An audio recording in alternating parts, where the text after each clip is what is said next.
ती बातमी सुद्धा काय नेमकी आपण पाहूया। शेअर मार्केटमध्ये तर तेजी आहेच, 950 अंकांनी शेअर मार्केट वधारलेलं आहे।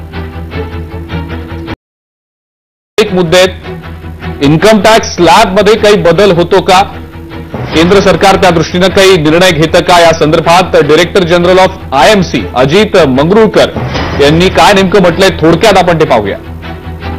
अजित मंगरुळकर सर, खूप सारं स्वागत सर। आज बजेट आहे आणि एकंदर या बजेटमध्ये नेमकं काय काय दडलेलं आहे, अनेक लोकांना, अनेक सामान्य लोकांना प्रश्न पडलेले आहेत।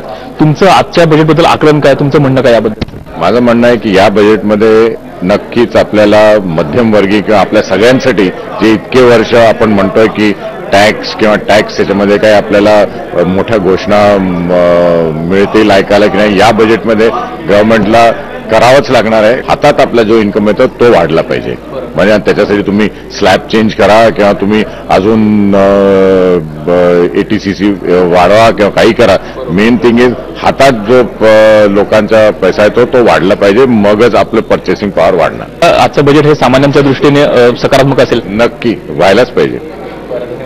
अशा प्रकारे आजचं बजेट हे सामान्य नागरिकांच्या दृष्टीने सकारात्मक असेल आणि एकंदर जीडीपीची ग्रोथ यावर जास्त फोकस असलेला आपल्याला पाहायला मिळणार आहे। त्यामुळे राजेश मनियासह भूषण शिंदे, लोकशाही मराठी, मुंबई। शेवटची 5 मिनिटं उरलेली आहेत आता।